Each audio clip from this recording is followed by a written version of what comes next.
Rise and shine, mister. Are you ready? Yeah. All right, let's go. Spellers Camp. Here we go. So this weekend is Spellers Camp in Idyllwild, California. All right, you got everything? Are you sure? Yeah? Did you go over your checklist? Check. Ready? Yeah? So Jacob and I will hop on a plane at CVG, fly into Denver, where we're going to meet Susan and Andrew. Did you give Andrew a big hug? You better do that. I'm right back. Andrew is Jacob's best friend. Susan is Jacob and Andrew's play therapist, one of my dearest friends and one of their communication partners. Then we will fly on to Ontario, California. Yep. Where we'll rent a car and drive up this really big mountain to Idyllwild Pines Camp. So Spellers Camp is a camp designed for others like Jacob who type words on a wireless keyboard and an iPad, or point to letters on a piece of paper, or stick a pencil through large stencils to communicate. They spell out the words that they want to say, but their apraxia does not allow them to. There's a brain-body disconnect, and there's all these thoughts swirling around in their minds, and when they go to say them, either nothing comes out, or what comes out is completely and totally scrambled. Family. H. E. E. Here. So stoked to have my whole chosen family here. I think we're all stoked too. This beautiful camp was started by Julie Sando with her business Autistically Inclined. This is the big one. We have 18 families here, and she brings in staff members from all over the country. We have all the fun activities with the pool and the hill slide and the boomer ball. Look at that. This is a camp for them and their families where they can come and just be themselves with all of their quirks and idiosyncrasies and all the special and unique things that make them them, and they feel free. It is such a gift to be with other spellers. It is empowering and I feel heard. I can be myself and not feel judged. Freeze! Go! Freeze! Exercising is so important to developing body control. I really think it increases my body awareness. Slam it! Throw it down! Throw it down! I am so much more successful when my body awareness is better.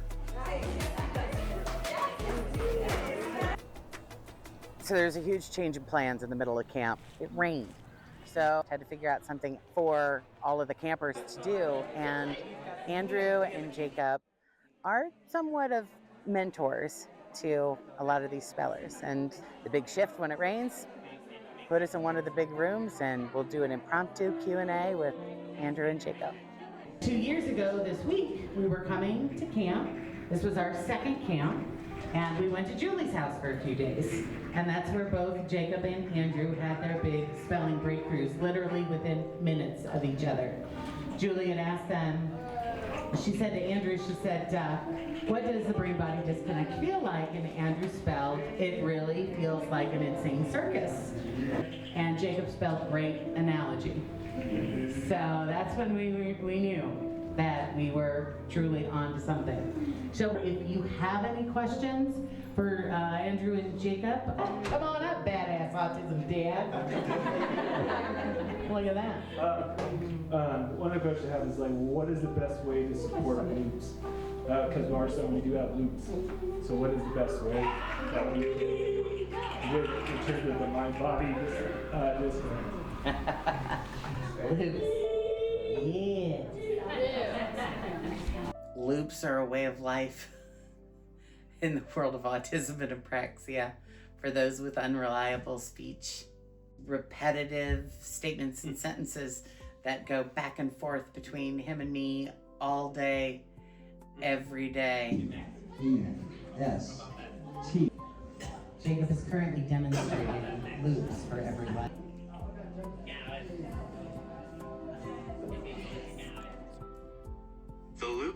out in the form of words, questions, and topics. I talk about airports, routes, dates, dumb songs, and schedule changes like it is my full-time job. There are stressful loops when his body gets dysregulated and he needs me to say something specific to calm his body. Then there are fun loops, silly loops, goofy loops, things that make him laugh and help him relax. And there are some loops that I will fill hundreds of times a day.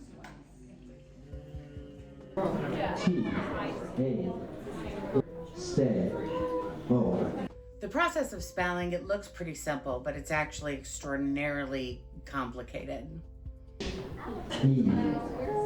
Jacob's body is constantly fighting impulses. He needs an experienced communication partner sitting next to him to help keep him regulated, to keep his mind in control of his body so he can get out the words that he wants so desperately to say. Fact.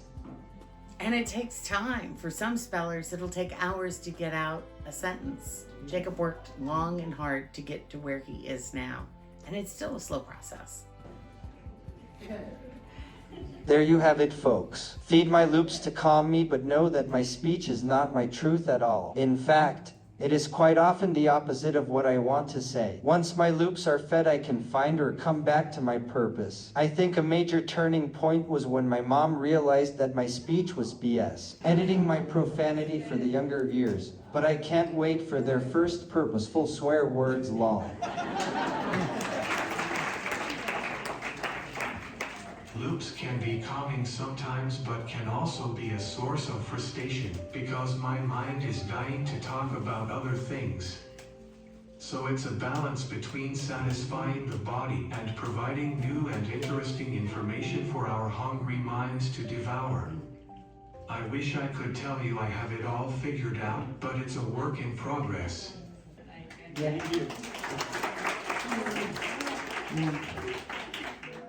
You know, from a parent's perspective, the looping thing, and Jakob is a world-class looper. I kind of have to disassociate when the looping is happening, because if I'm taking it in and I'm processing it and trying to make it mean stuff it doesn't, then it gets exhausting.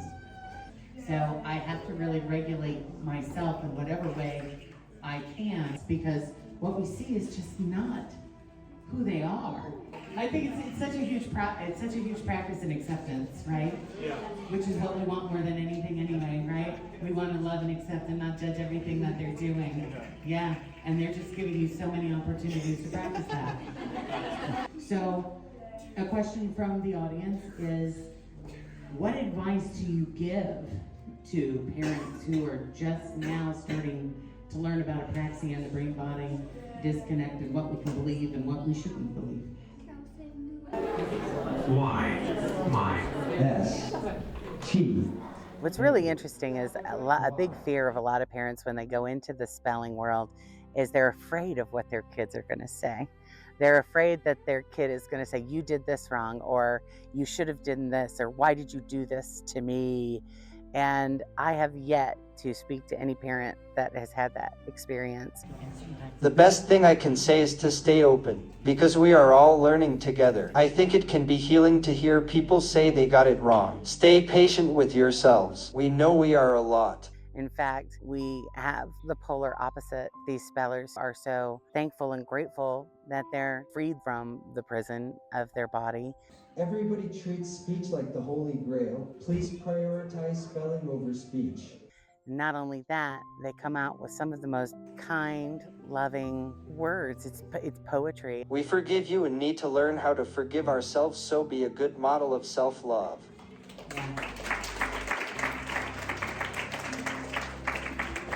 All right, Andrew, ready?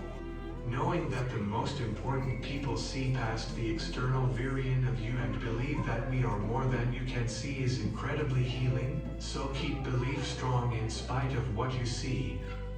Honoring both sides of myself is something I am working hard to do. Help your children know that they don't have to reject parts of themselves in order to set themselves free.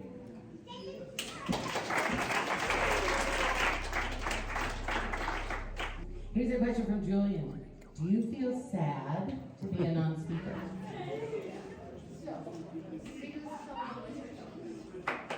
You learn to find different ways to connect with people, but yes, it can sometimes feel lonely and frustrating to not be able to just say what you're thinking. That's why finding your tribe is so important. Thank you, Julie, for creating community for us here.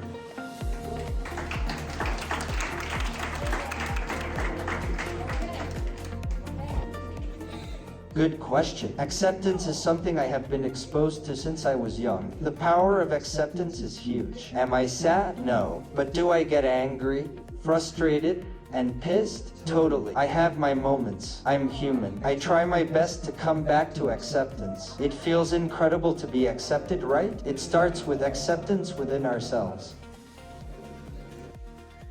When Jacob spelled that he always felt accepted, that really hit home for me, because that was always my goal. That and love him, right? And he just spelled it like it was, you know, I always felt accepted. It was, for him, it was just always felt, and for me, it's like. Second. Are you done, bud? I think he's done. Well, thank you all very much for the questions and for the attention.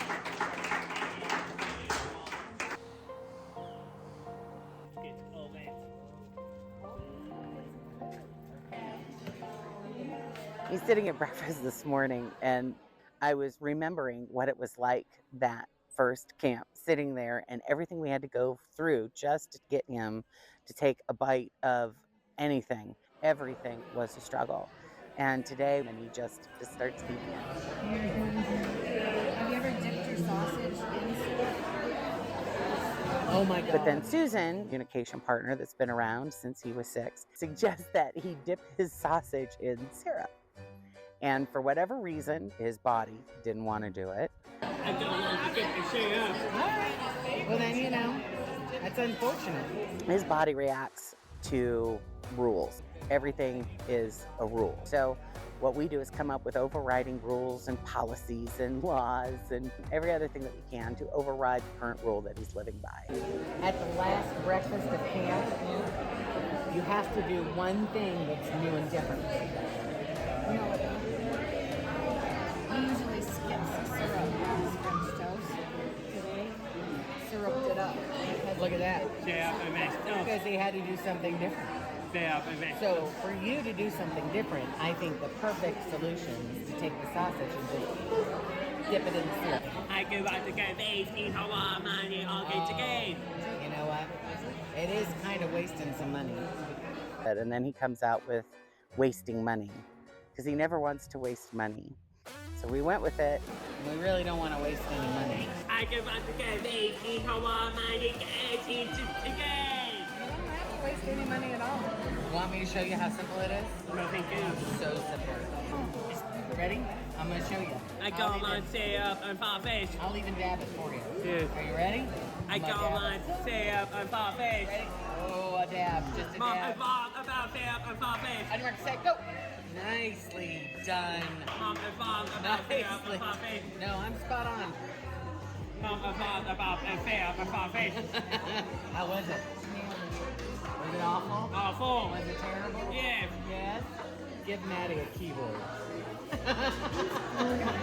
So I wanted to check in with him to see how he really felt about it. Can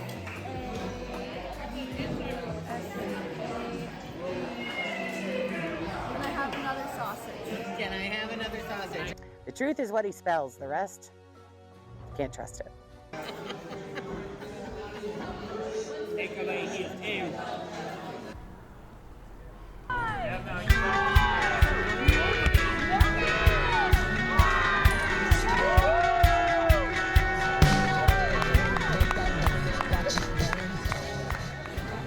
Here we are. Yeah. Getting ready to go on the big swing. What are you thinking? I do like a big thing. You do. You like a little bit or a whole bunch? A bunch. How many stars? 5. 5. How many thumbs up? 2. This is the pinnacle of Spellers Camp. Because one of the big goals here at camp is to help the spellers gain more control over their bodies. And with apraxia and the brain-body disconnect, their lives are a constant battle to get their body to comply. It's getting up there that is often the bigger challenge, because they've got to be able to step into the harness and then get the harness pulled up and to get it all strapped in, which is a whole nother sensory issue. And then to get up the ladder is another challenge, to put one foot in front of the other, get latched in, and then allow the ladder to be pulled away and then to just hang there.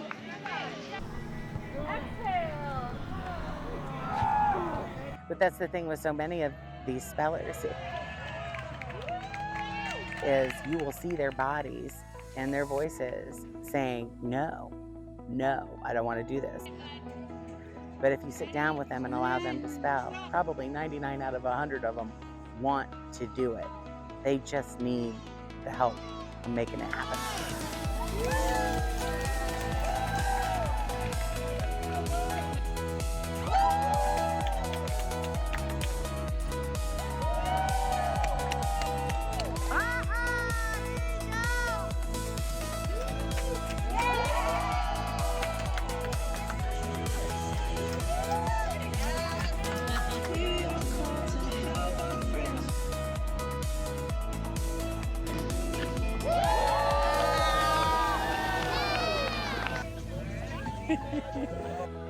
So Jacob first did this swing 2 years ago, and I would have guessed that his body would have just been like, no way. So I probably would not have even attempted to put him on this swing without him being able to communicate to me that he wanted to do it. Because I would have been believing by all of the evidence I had leading up to that point that this would not be something that he would enjoy. I would have guessed that it would have scared the living crap out of him, but having him being able to tell me that he wanted to have this experience, while it was still a little nerve-wracking for me,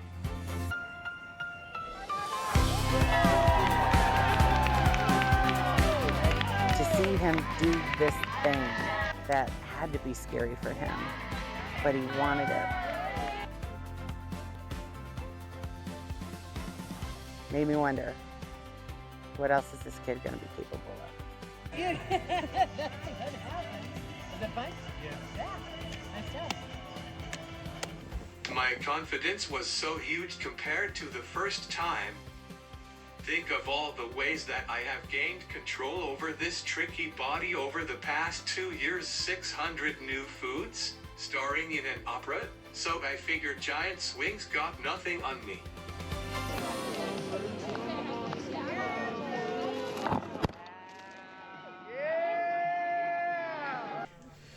One of my favorite parts of Spellers Camp, it's the campfire where we all get together and we get to sing campfire songs, right?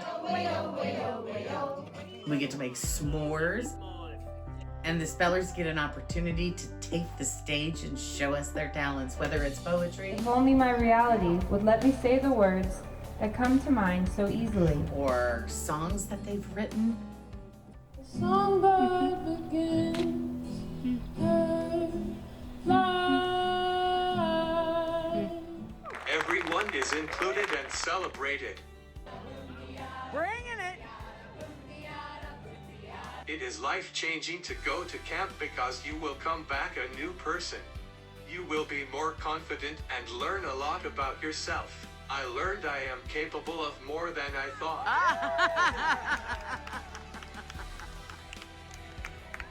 I am resilient. I am also a catch for the ladies.